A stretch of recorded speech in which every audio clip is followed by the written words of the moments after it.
Hey world, welcome back to Poor Broke. Today we have a bottle that needs absolutely no introduction at all.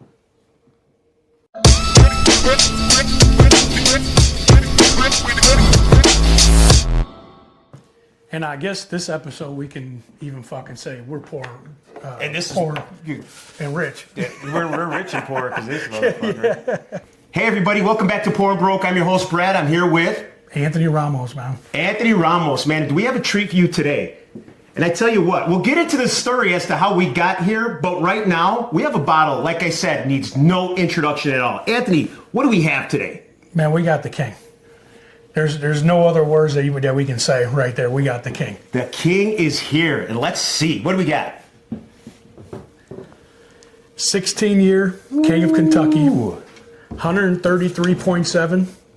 Okay. This one is 16 of 63 bottles, so what they would call shorty-ish in the King of Kentucky world. We all know there's some that are in the single digits, low double digits, but this bottle's up there. This is the 2023. Actually, my bad. 2024 release. Okay. I got mixed up. So this year, if you look on the front, there's no gold.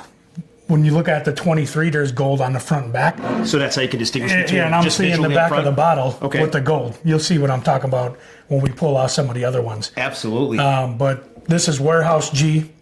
This is Rickhouse 15, barrel 45. Okay. So a lot of these bottles, when you get to this level of bottle, though everybody's into those details. Sure. And even though there's only limited bottles in those barrels, they rank even down to the barrel. Okay, so that's interesting. That's good to know, and it's good to know simply because, I mean, if you ever see you're never going to see this bottle. But when you do, man, there's a big mystery behind it. Price point aside, because we're not even going to go way out left field regarding the price. You guys can Google this stuff for yourself.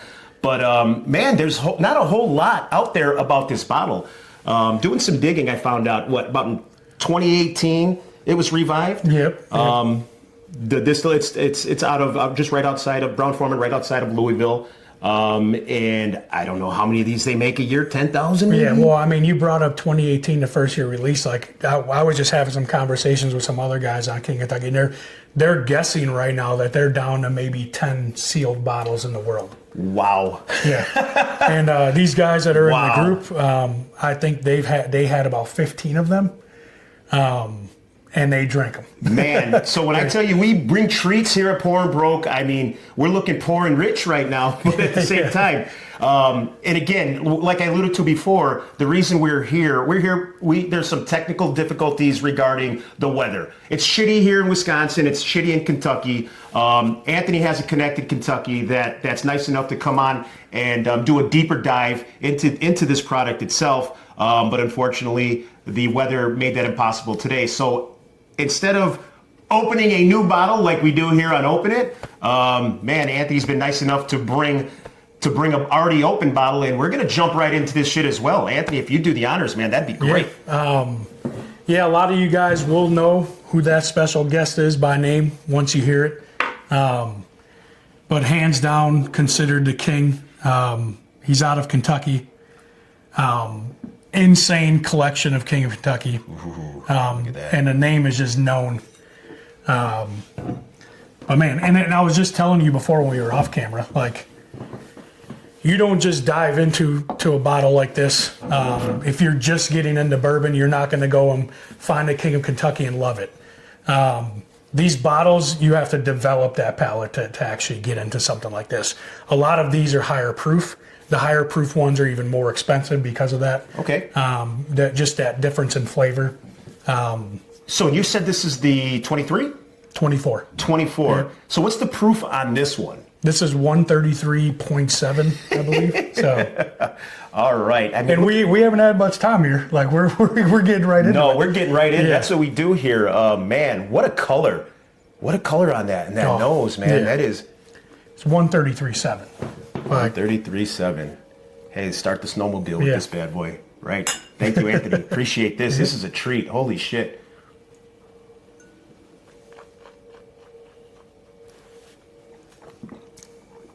So the nose on it isn't anything special.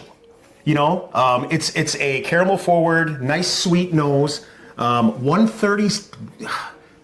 Man, the proof point on here does not come through on the nose at all, which is pretty dangerous when you're talking about a spirit. You know what I mean? Yeah. Sometimes you like to be warned.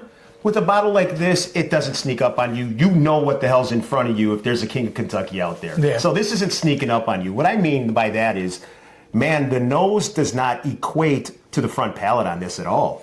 And that's and that's by design. That's by design. I don't know, man. Like, I take a drink and you just see a smile on my face. Like, I fucking love this shit. It's funny. It's funny. There was one of the episodes, and I was trying to describe a note, and I just came up with sunshine. You know what I mean? It wasn't strawberry. It wasn't caramel. No. It wasn't. Man, people need to get out of here with that bullshit. Come on now. It was sunshine, man. I mean, like, there was a word for that you're trying to describe right now. That it's a different taste, and it's a taste that has become, what people consider, one of the most, if not the most sought after bottle, but the absolute epitome of, whiskey in general. Yeah, I mean, you're definitely getting that. It's a 16-year. You're definitely getting that musty, the oaky, oak. Yeah. Like, this is from a goddamn barrel. Like, there's no doubt about it. Spent some time in a barrel. Yeah. And these are what, 17 years? This is a 16-year. 16-year. Okay. Yep. The other ones we have, you might see behind us. So we'll probably try some of let's, all these, let's just. Yeah. So this is the. Let's just put it out on the table today. So this is the 2025. I'm sure you guys can see that. 2025, 17-year, 100. I think this one was 134. And kind of what I was telling you before. Look at that bottle count. 4 of 34 or 6 of 34. Yeah. I mean, that's King of Kentucky short barrel. Okay. That's why I say this one's shorty-ish at 63. When you get to these low double digits, like, insane. So outside of the juice just being magical anyways, justifying the price point, that's where that comes into play.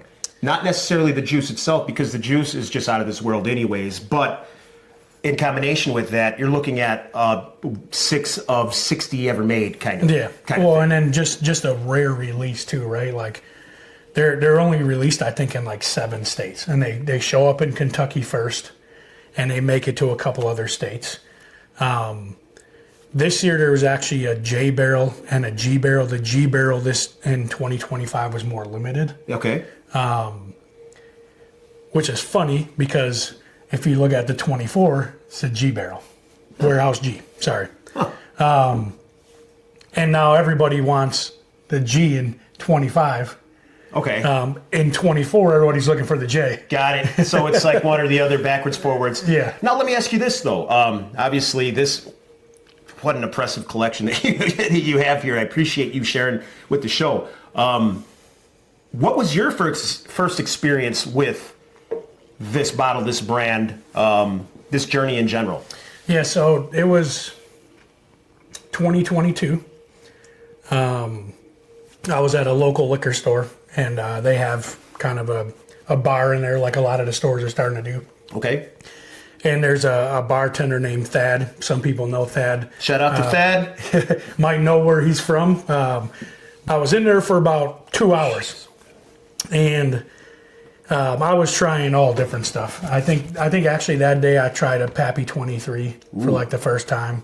Not a bad bottle to just try. Yeah. You know what I mean? Yeah. That's on the top of a lot of and people's we had a lists couple other like store picks that were there. Okay. An old Louisville store pick, and so good. All damn good bourbons.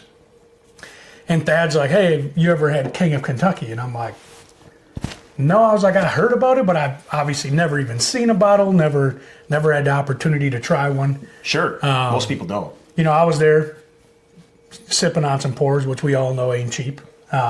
He walks up and he's like, "Here, I'll just try this." He's like, "I'm not going to charge you for it. Just try it." Pours me a half ounce. First of all, I smelled the thing for like 25 minutes. You were all over it. I did not. I was just sitting there, just smelling. I'm like, Man, this is insane. And I'm still actually trying to find that bottle in that barrel. Oh. I've been keeping my eye out there. I'm trying to find it. But I mean, we're talking $2,200-$2,300 for a bottle. In which bottle, in which batch is that? So it is a 2021. Okay. It's 134 proof. It's an 80 bottle count. Okay. I need to find it. World, you heard that. 2021. Yeah. 80 bottle count. I can't remember the actual barrel number off the top of my head. I have everything written down, but yeah, I'm trying to find it. I know it's going to cost me, but yeah, it's one of those where it's like you had it, you remember it. Yep. It was my first time. Obviously, I've been getting into it a little bit more. Oh, man, have you? So, man, have you? I mean, the second sip on this thing. And you know what? In most of the episodes, we have the neck pour, and then we have the accident, the open air pour for later on. Yeah. I mean, obviously, this bottle's been cracked. The interesting part about King of Kentucky is, man, I really got tied up in the Cream of Kentucky world, right? Great bottles. Yeah. Cream of Kentucky, really good stuff. So when I was hearing King of Kentucky, I didn't equate the two. I was assuming people were talking about Cream of Kentucky because it was just a good bottle. Yeah. A really good bottle. But then when they started hearing these price points and the availability, I'm like, dude, I got a Cream of Kentucky. And they're like, Cream of Kentucky. It might have been you last year at Ira's. So I'm like, yeah, Cream of Kentucky. We got one right here. You're like, no, dude, King of Kentucky. I'm like, who's that? Oh, you're speaking of a person kind of thing. And come to find out, it's this bottle. And man, this, in all honesty, this is the first time I've had the opportunity to actually taste this juice at all from any form. Yeah, so Cream of Kentucky is a good bottle. But when you're looking at those, like, you're looking at like the age statement ones and the new cask strength ones, like, they're good. Yeah, that's a $120 bottle. You know what I mean? I mean, it's 10 times less, 20 times less than one of these bottles, you know, on the regular market. So, man, what a treat. I mean. Yeah, I mean, I came over here. We had this scheduled, unforeseen things, but shit, I mean. Listen, this is the teaser. You know, we cracked. Well, we didn't crack it. I read it. Yeah, we're going to. We opened. Man, we shared a few drams. We have some bottles that you will see here soon on Open It, and we do have a special guest that's going to join us doing it. Man, see. Just so I mean, these aren't bottles that you just open and have open and laying around. I mean, when I get them, I plan on a certain time opening them. Yeah. This one is open. 2020. This is a 2021. It's not the barrel that I absolutely fell in love with when I first tried it, but that's a 2021. Hopefully you guys can see those in there, but this is what we're going to be doing, man. Man, well, here's the thing. You know, weather doesn't stop our palates, and it doesn't stop good content either. So, Anthony, man, I really appreciate you opening up these bottles for me, for us and the viewers. Yeah. We look forward to meeting with the man on the next episode. Yeah, and that's going to be awesome. And guys, this is just a sneak preview for what's to come.